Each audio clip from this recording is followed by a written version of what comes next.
angkatan 10 dari SDN Telaga Murni 03, Kecamatan Cikarang Barat, Kabupaten Bekasi. Hari ini saya akan melakukan percakapan praobservasi yang kebetulan saya ditemani sama Ibu Rizka Sulistiana. Beliau merupakan guru kelas 6 di SDN Telaga Murni 03. Bagaimana kabarnya hari ini Bu Rizka? Alhamdulillah Ibu sehat. Baik, Bu Rizka, hari ini kita akan melaksanakan percakapan praobservasi. Nanti saya akan mengamati proses pembelajaran yang akan Ibu lakukan di kelas sebelum melakukan supervisi kelas ya. Nah, adapun tujuan dari diadakannya supervisi kelas ini yaitu untuk mengetahui atau mengevaluasi jalannya pembelajaran yang Ibu lakukan. Selain itu, percakapan ini dilakukan agar Ibu lebih siap dan lebih percaya diri dalam supervisi nanti. Nah, dalam percakapan praobservasi ini ada beberapa pertanyaan yang akan saya ajukan. Sudah siap, Bu Rizka? Insyaallah siap. Baik. Pertanyaan yang pertama, saya ingin tahu Bu, apa tujuan pembelajaran yang hari ini akan Ibu laksanakan? Untuk tujuan pembelajaran yang akan saya laksanakan di kelas, yang pertama ada dengan melihat video pembelajaran, Bu, peserta didik mampu mengidentifikasi cara perkembangbiakan hewan. Yang kedua ada dengan diskusi kelompok, peserta didik mampu menganalisis cara perkembangbiakan hewan dengan benar. Nah, dan yang ketiga dengan presentasi, peserta didik mampu menyajikan cara perkembangbiakan hewan dengan benar dan tepat. Mungkin itu, Bu. Baik, jadi tujuan pembelajaran Bu Rizka itu ada 3 ya. Tadi yang pertama menyimak atau melihat video, tujuannya untuk mengidentifikasi perkembangbiakan hewan. Kemudian yang kedua diskusi kelompok ya untuk menganalisis. Kemudian yang ketiga presentasi peserta didik yaitu untuk menyajikan hasil diskusi tadi ya, gitu ya Bu Rizka. Nah, dari tujuan pembelajaran yang Bu Rizka sebutkan barusan, kira-kira area pengembangan yang hendak dicapai itu apa? Untuk area pengembangan yang akan dicapai ya Bu ya, yang pertama itu ada peserta didik mampu mengidentifikasi cara perkembangbiakan hewan. Yang kedua itu mampu menganalisis cara perkembangbiakan hewan. Dan yang terakhir adalah mampu menyajikan cara perkembangbiakan hewan. Baik, jadi ini ya Bu ya, berhubungan ya dengan tujuan Ya, pembelajaran tujuan. tadi. Nah, dari tujuan, dari area pengembangan yang akan dicapai, itu kira-kira strategi yang Bu Rizka persiapkan apa? Strategi yang sudah dipersiapkan oleh saya akan menerapkan model pembelajaran PBL ya Bu ya, problem based learning, menggunakan media pembelajaran yaitu ada video pembelajaran, ada gambar juga, saya sudah menyiapkan TTS, teka-teki silang, dan juga ada games edukasi gitu Bu. Nah, untuk metode itunya sendiri pun berupa penugasan dan diskusi kelompok. Luar biasa ya Bu Rizka. Mudah-mudahan strategi yang Bu Rizka sudah persiapkan ini bisa terlaksana dengan lancar ya. Amin. Untuk pelaksanaannya kira-kira kapan Bu Rizka? Untuk pelaksanaan insya Allah udah siap Bu hari ini. Siap hari ini? Oke, semangat ya Bu Rizka. Ya Ibu. Oke, baik Bu Rizka, saya nanti akan melakukan supervisi di kelasnya. Nanti saya akan melihat dan mencatat hal-hal apa saja yang sudah dilakukan Ibu nanti selama di kelas pada saat supervisi akademik nanti.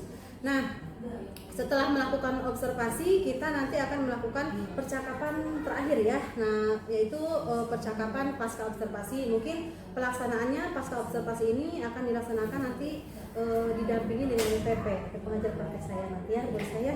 Baik, terima kasih Bu Rizka atas waktunya. Sama-sama Ibu. Ya, mungkin hanya ini percakapan praobservasi yang bisa saya lakukan. Terima kasih. Assalamualaikum warahmatullahi wabarakatuh. Waalaikumsalam warahmatullahi wabarakatuh.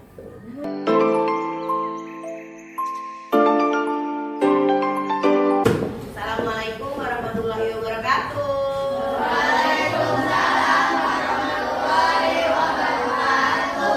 Apa kabarnya kalian hari ini?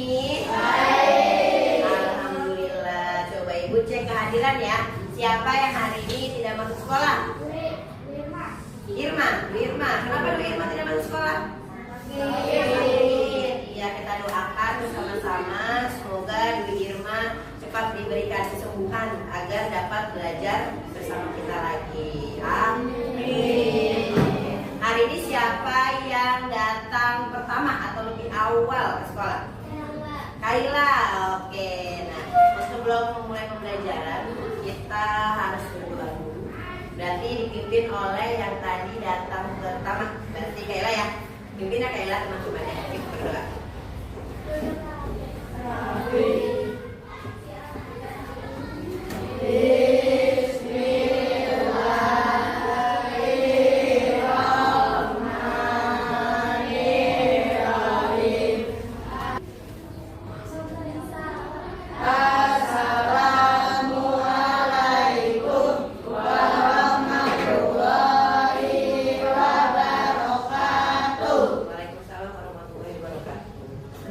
Sekarang seperti biasa kita akan menyanyikan lagu wajib nasional. Nah, hari ini kupilihkan lagu Garuda Pancasila. Hafal?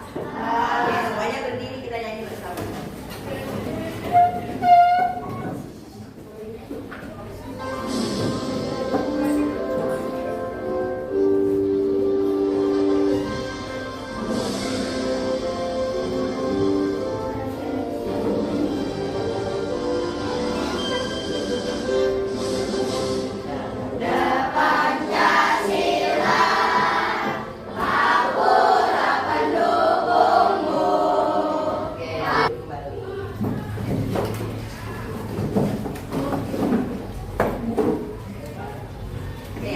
Hari ini kita akan belajar tema 1, selamatkan makhluk hidup, subtema 2, hewan sahabatku. Sebelumnya ada yang masih ingat dengan pembelajaran yang kemarin tentang apa yang kita belajar kemarin ya? Perkembangbiakan pada tumbuhan. Ada yang masih ingat perkembangbiakan pada tumbuhan? Iya, terbagi menjadi 2. Ada perkembangbiakan secara generatif, ada perkembangbiakan secara vegetatif. Kalau generatif secara kawin. Kalau vegetatif secara seksual. Iya. Nah, perkembangbiakan bukan hanya ada di tumbuhan, tapi juga pada hewan dan juga manusia. Kali ini kita akan belajar tentang perkembangbiakan pada hewan.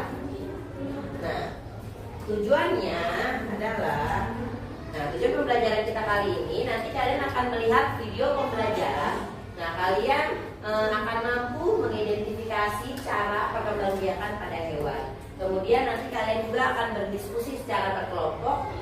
Kalian akan mampu menganalisis cara perkembangbiakan hewan. Yang terakhir, kalian nanti akan presentasi per kelompok. Nanti kalian akan mampu menyajikan cara perkembangbiakan pada hewan. Oke. Sebelumnya, Ibu punya video pembelajaran tentang perkembangbiakan hewan. Kita tonton dulu bersama-sama. Sudah siap?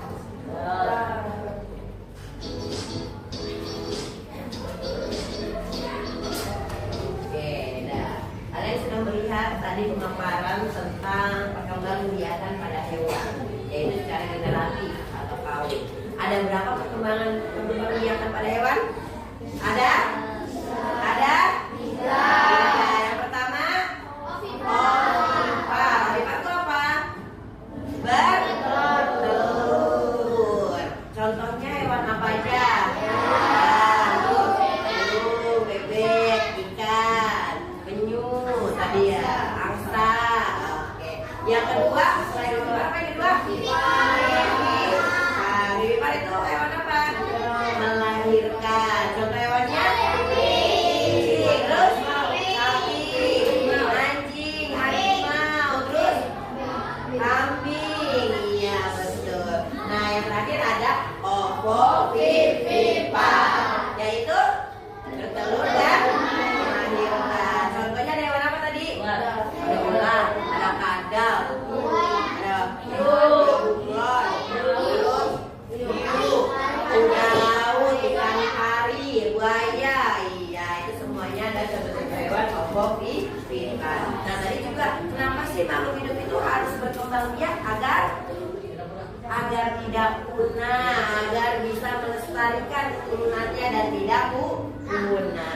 Nah, tadi juga ada perbedaan tuh antara ovipar dan vivipar. Perbedaannya apa ya? Ovipar dan vivipar perbedaannya, bertelur dan melahirkan. Bedanya tadi apa hewan-hewannya? Kalau ovipar punya daun telinga nggak? Tidak mempunyai daun telinga. Terus tidak menyusui, ya. Terus tidak melahirkan. Kalau vivipar punya daun telinga, terus menyusui, melahirkan. Iya itu. Oke, sudah duduk sesuai dengan tempatnya masing-masing.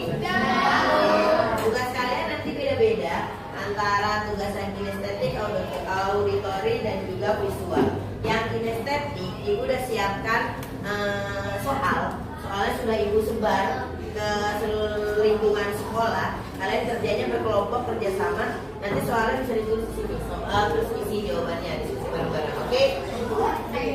Nanti dulu keluarnya.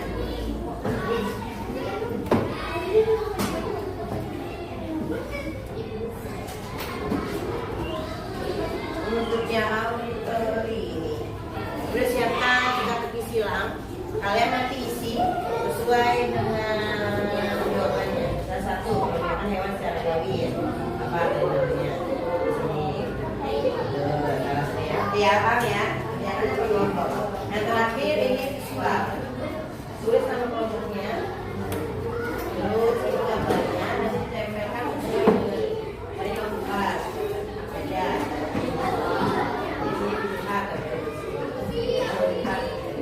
Gambarnya pakai jabut. Nah, sebelum dimulai tuliskan dulu nama-nama teman satu kelompoknya, ada kertasnya. Oke, udah ditulis namanya? Yang kinestetik boleh, kalau ditulis namanya boleh silahkan cari. Kalau udah selesai balik lagi sini, oke? Diskusinya di sini boleh. Cari dulu soalnya.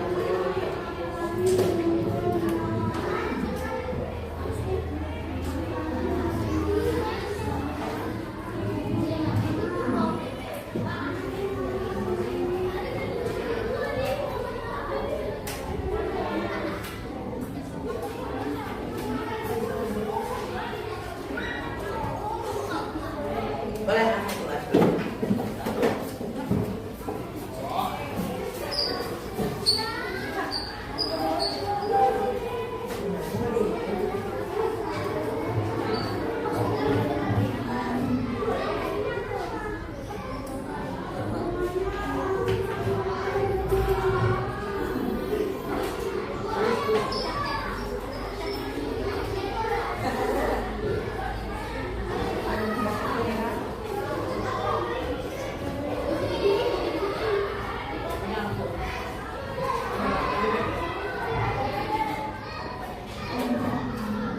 Ya, bareng-bareng diskusi. Oke.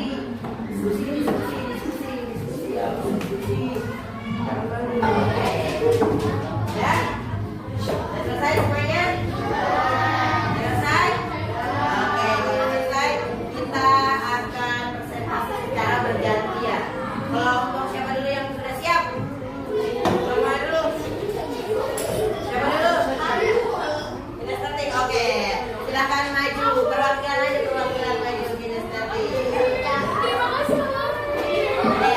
Yang kelompok lain tolong dengarkan. Terus kalau misalkan beda pendapat boleh disampaikan. Oke ya. Ini sini.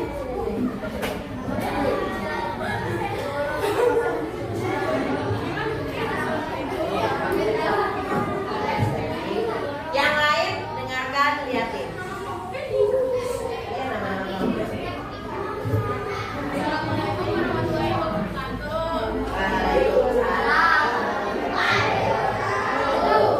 Tadi ada berapa pengembang biakan hewan? 3. Pertama, yang kedua, atau yang ketiga, atau berturut dan oke, bagus.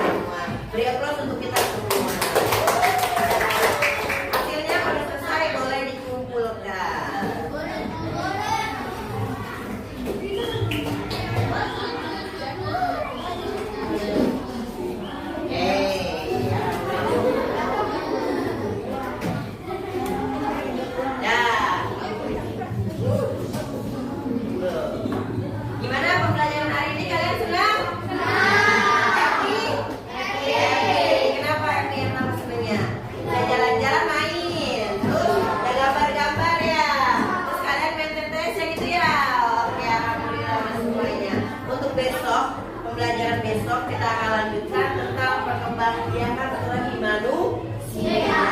Disiapkan ya materinya nanti. Oke, sekarang kita tutup pembelajaran kita dengan berdoa. Tadi di awal dengan berdoa, sekarang tutup dengan berdoa. Yang berdoa sekarang dipimpin oleh KM-nya. Wi, doa Wi.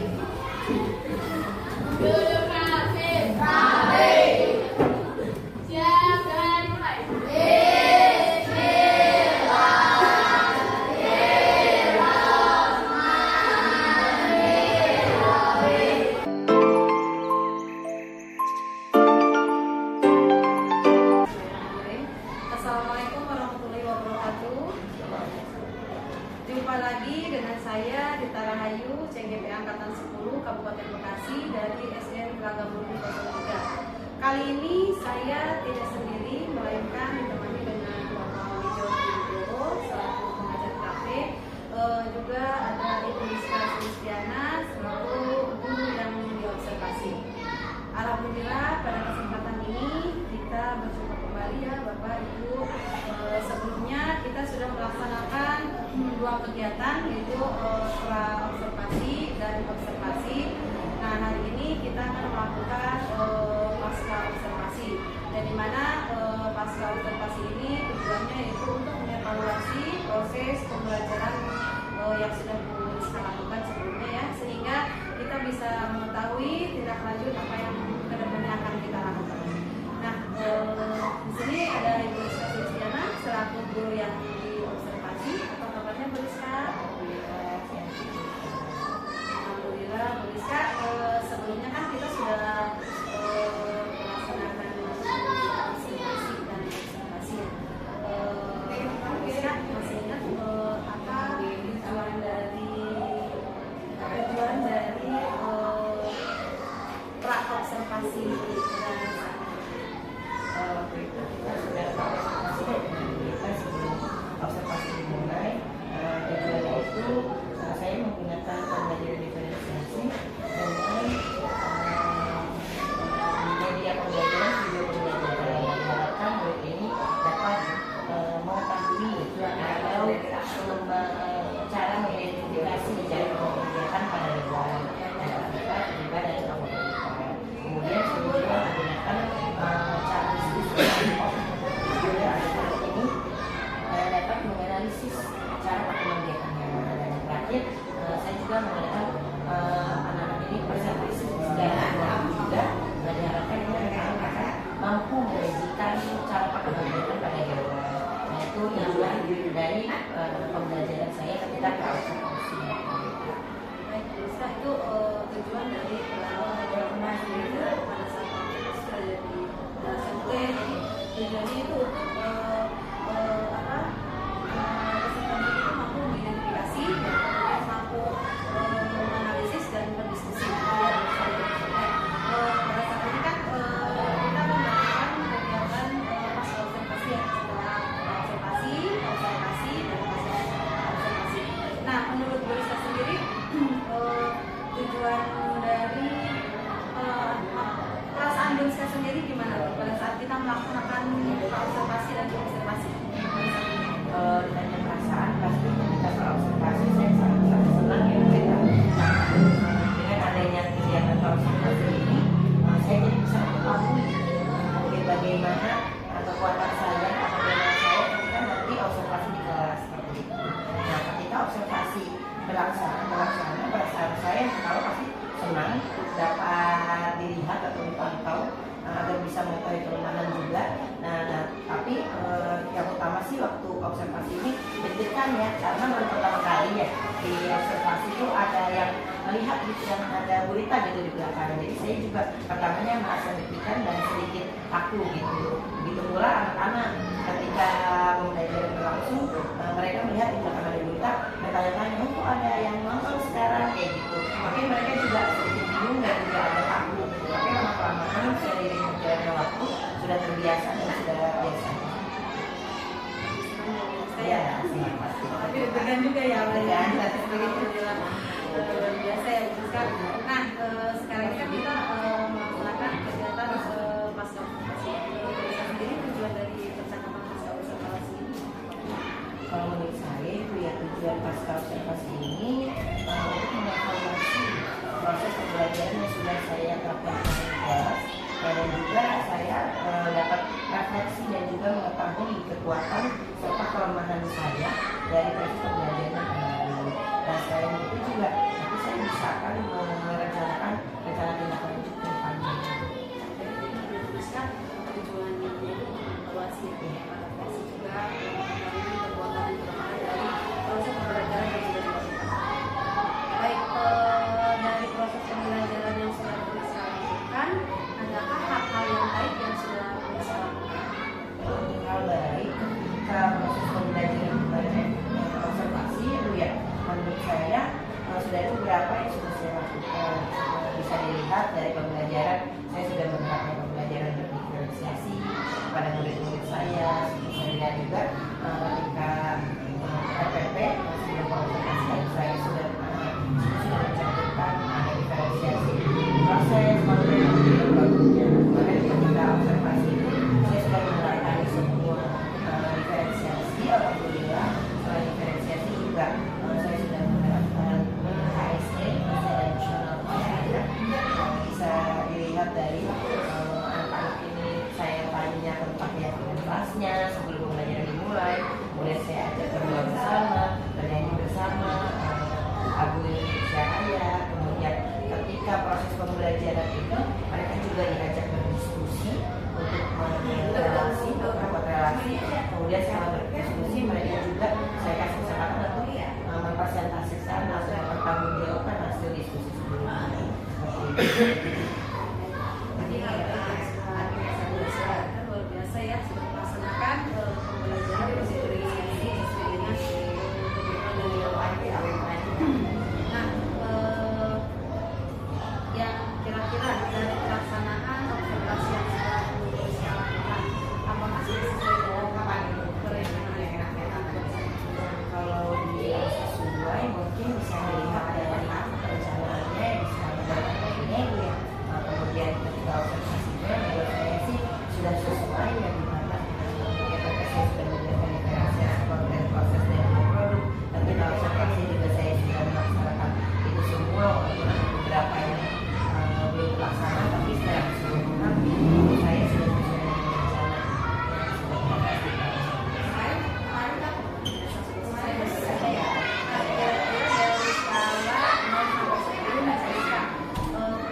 rencana yang sudah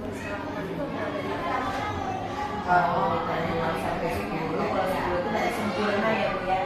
Kalau di angka sempurna mungkin belum, tapi menurut saya sih di angka 8 ya, karena masih belum sempurna, masih ada yang harus diperbaiki. baik ya, harapannya. Nah, dari kan di tempat tulisan ya hari apa? Kira-kira ada hambatan ya, kendala dalam proses Kalau hambatan atau kendala dalam proses observasi ya, menurut saya pertama bisa dilihat dari ketika saya menyiapkan media pembelajaran. Mungkin karena belum siap banget, jadi media pembelajaran yang saya pakai itu kayak mengoneksikan Infokus, kayak gitu masih kemarin terhambat ya, jadi kayak bilang juga dari internet, kayak saya menggunakan lagu-lagu dari YouTube, jadi masih terhambat. Kemudian juga selain dari media pembelajaran, ketika proses pembelajaran terhambat sedikit karena ada beberapa menurut saya yang masih kelihatan aktif kayak gitu. Seperti itu. Oh, itu yang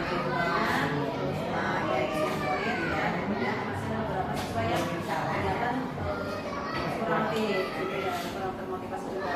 Nah, dari hambatan yang mereka hadapi itu ada solusi atau strategi apa nih yang bisa lakukan untuk mengatasi hambatan yang bisa Untuk solusinya ya, kalau saya media pembelajaran, berarti kedepannya saya harus menyiapkan lebih lagi, prepare lagi tentang media pembelajarannya, terus tentang e-koreksi internet, berarti saya harus cek lagi e-koreksi internet, atau sebelumnya nggak usah pakai YouTube, misalkan dari YouTube sebelumnya saya download dulu di laptop saya biar tidak terdengar internet seperti itu. Nah, kalau misalkan dari anak sendiri juga yang tidak bisa pembelajaran, kemarin ini saya memberikan ice breaking ke anak-anak. Jadi melalui ice breaking ini mereka tadinya tuh mungkin bete karena apa ngantuk gitu kurang aktif, jadi mereka agak bersemangat lah hari itu Bu Rita ketika saya memberikan SBD. Oke, tapi kan bisa diganti lagi ya. Iya. Bisa Alhamdulillah ya Bu, saya hambatan dan kendalanya bisa teratasi gitu karena saya juga melihat kemarin persiapannya yang cukup luar biasa gitu. Ini buat adanya di sini, Main-main lah ya. Karena kira-kira ada solusi lain nggak selain Solusi lain mungkin dari metode pembelajaran yang saya terapkan, mungkin bisa kita terapkan metode-metode yang lain kayak gitu, terus strategi yang lain diterapkan di kelas ya, anak-anak tuh lebih termotivasi lagi belajar lagi. Misalkan bisa menggunakan kayak games untuk bermain gitu, anak-anak kayak kemarin games harta karun kayak gitu. Jadi anak-anak tuh yang emang dia sukanya jalan-jalan tuh terfasilitasi seperti itu. tapi udah terbiasa dilakukan nggak? Tapi sudah dilakukan, sudah terbiasa. Nah, dari pelaksanaan observasi yang dilakukan, area pengembangan apa yang bisa Area pengembangan jadi saya sih inginnya itu untuk keterampilan atau pengetahuan peserta didik. Selain itu saya sendiri juga ingin mengembangkan kompetensi yang saya miliki, khususnya kompetensi pedagogi. area pengembangannya seperti itu atau pengetahuan? Ya. Sama itu kan untuk bahasa sendiri pengembangan Pedagogi. Padahal kan di area pengembangan itu kan pengalaman mengajar juga cukup lumayan ya, sudah biasa dengan kompetensi pedagoginya Rizka.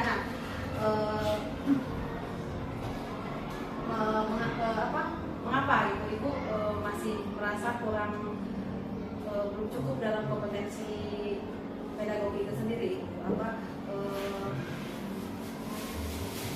Gimana ya, mengembangkan itu bagaimana gitu? Mengapa Bu Rizka merasa belum cukup lah untuk mengembangkan kompetensi pedagogi itu sendiri? Kalau menurut saya Bu ya, saya masih merasa kurang dalam kompetensi pedagogi. Walaupun misalkan tadi sudah pengajar saya sudah lumayan lama gitu ya, tapi seiring berjalannya waktu dengan kondisi zaman yang berubah, mungkin pengembangan kompetensi pedagogik itu juga semakin berkembang seperti itu. Jadi kalau misalnya saya masih merasa kurang ya karena pedagogi itu sendiri selalu berkembang setiap zamannya. Mungkin tahun kemarin cocok dengan anak yang kemarin, mungkin tahun ini bisa berbeda seiring dengan berjalannya waktu. Aku hambatannya atau kendalanya Ibu hadapi selama ini untuk mengembangkan kompetensi pedagogi? Untuk mengembangkan kompetensi pedagogi kan salah satunya berarti kita harus mengikuti kayak seminar, pelatihan itu kan ya Bu ya.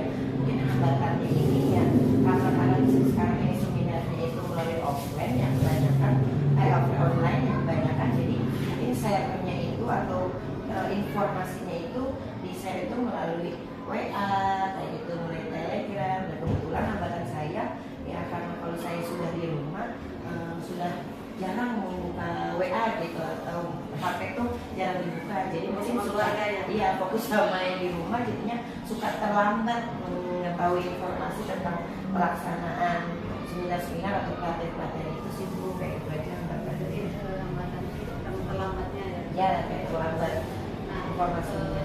Kira-kira ada solusinya nggak Bu untuk mengatasi kendala tersebut? Berarti kalau solusi ya karena hambatannya saya dan saya ini sendiri ya jarang ngecek handphone, berarti solusinya ke depannya saya sering-sering cek kayak gitu kali ya Bu ya. Terus mungkin kayak grup yang memang dia menginformasikan tentang pelatihan bisa saya pin di atas gitu, bisa saya kalau misalkan saya sewaktu-waktu buka sedikit tapi dia depan atas gitu kan, tahu gitu. Tidak sampai jauh-jauh dari HP ya, biar tahu nih ada yang masuk yang penting untuk seminar, karena kan kalau tinggal lagi kan lumayan gitu ya pengetahuannya. Baik, selanjutnya apa harapan atau refleksi yang diinginkan atau akan Ibu perbaiki ke depannya nih dalam pembelajaran berikutnya? Nah, kalau untuk harapan ya Bu ya, harapan saya ini saya dapat konsisten melakukan pembelajaran yang berkaitan dengan antusias murid-murid saya di kelas. Nah, karena mungkin murid saya ini juga bosan ya Bu ya, karena selama ini sebelum-sebelumnya tuh saya mengajar masih monoton, belum berpusat kepada murid, dan saya juga bisa melaksanakan pembelajaran yang lebih menarik lagi bagi siswa. Seperti itu. Mungkin Ibu yang melaksanakan pembelajaran diferensiasi dengan secara konsisten ya. Baiklah, jadi Bu Rizka ini sangat merasakan pembelajaran diferensiasi pada pembelajarannya sangat menarik dan sangat meningkatkan minat siswa ya dalam belajar. Semoga pembelajaran diferensiasi ini dapat terus konsisten dilakukan atau digunakan untuk kedepannya dalam pembelajaran, dan semoga siswa juga sangat senang dan antusias dalam menerima materi. Nah, coba menurut Bu Rizka dari percakapan pasal observasi ini, kesimpulan apa yang dapat Bu Rizka ambil dari serangkaian kegiatan yang sudah dilakukan? Saya punya kesimpulannya dari serangkaian kegiatan yang sudah dilakukan kita ini yang mulai dari kegiatan observasi, kemudian observasi, dan sekarang pasca observasi, saya jadi dapat mengetahui gitu Bu, kekuatan dan kelemahan saya dalam pembelajaran yang saya lakukan. Karena ketika observasi juga saya dapat mengetahui metode atau strategi pembelajaran yang saya nanti akan terapkan di observasi ini sudah sesuai atau belum. Kemudian ketika observasi juga saya jadi dapat mengetahui ternyata yang saya sudah siapkan ini memang untuk anak gitu, berpusat pada anak. Dan yang terakhir, dengan adanya pasca observasi ini saya jadi dapat merefleksikan juga kekuatan mana saya ataupun kelemahan mana nih yang belum saya kuasai, seperti itu sih. Ya,